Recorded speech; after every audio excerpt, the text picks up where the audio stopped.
ஜெயினே அனைவருக்கும் அன்பின் வணக்கம். காமராஜர் ஜூலை 15ஆம் தேதி 1903ஆம் ஆண்டு பிறந்த தமிழ்நாட்டில் உள்ள விருதுநகரில் குமாரசாமிக்கும் சிவகாமி அம்மைக்கும் மகனாக பிறந்தவர். இவருடைய இயற்பெயர் காமாட்சி. இவரின் தாயார் செல்லமாக ராஜா என்று அழைப்பார். இதுவே காலப்போக்கில் காமராஜர் என்று ஆகிவிட்டது. அவரின் சிறப்பினை பற்றி நான் கூறுகிறேன், கேளுங்கள். படிக்காத மேதை, கரும வீர், தென் நாட்டின் காந்தி பெருந்தலைவர், இவ்வாறு உலக மக்களால் அழைக்கப்படுபவர் தான் காமராஜர். இவருடைய ஆட்சி காலம்தான் தமிழகத்தில் பொற்காலம் என்று பாராட்டப்படுகின்றது. இப்போது இருக்கின்ற அரசியல்வாதிகள் இருந்து அப்போது இருந்த அரசியல்வாதிகள் வரை அனைவரும் சொல்வது என்னவென்றால், நாங்களும் காமராஜர் மாதிரி நல்ல ஆட்சியை தருவோம் என்றுதான். ஏராளமான தொழிற்சாலைகள், நீர்த்தேக்க அணைகள், மக்களுக்கு பயன்படும் நலத்திட்டங்கள், கல்வியின் மிகப்பெரிய வளர்ச்சி, இப்படி தமிழ்நாட்டிற்காகவே உழைத்த உன்னத தலைவர் தான் காமராஜர்.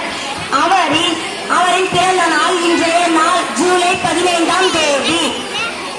இன்றைய நாள் கல்வி வளர்ச்சி நாளாகும். பள்ளிக்கு வரும் மாணவர்களுக்கு மதிய உணவு திட்டத்தை தந்து மாணவர்களை பள்ளிக்கு வர வைத்தார். நன்றி. To speak about Kamarajar. Kamarajar visited a community while on a tour. Meanwhile, he saw a young boy walking by and he halted the car. Kamarajar stepped out of the car and met the child. When Kamarajar asked the young boy why he hadn't gone to school, the youngster replied that there wasn't one in his village and that if he did, the new world fit him. Then Kamarajar questioned whether he would continue to attend class daily if the meal was provided. The young man responded proudly. As soon as possible, Kamarajar took a flight to Chennai to meet with Sundara Vadivelu and made two plans beginning implementing the lunch meals program,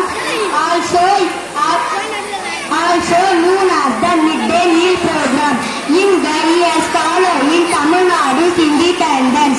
Kamarajar, a recumbent man, improved the infrastructure in the field of education. Kamarajar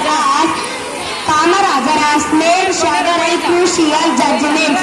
Kamarajar was chosen to serve as Madras first Chief Minister on 13th April 1950.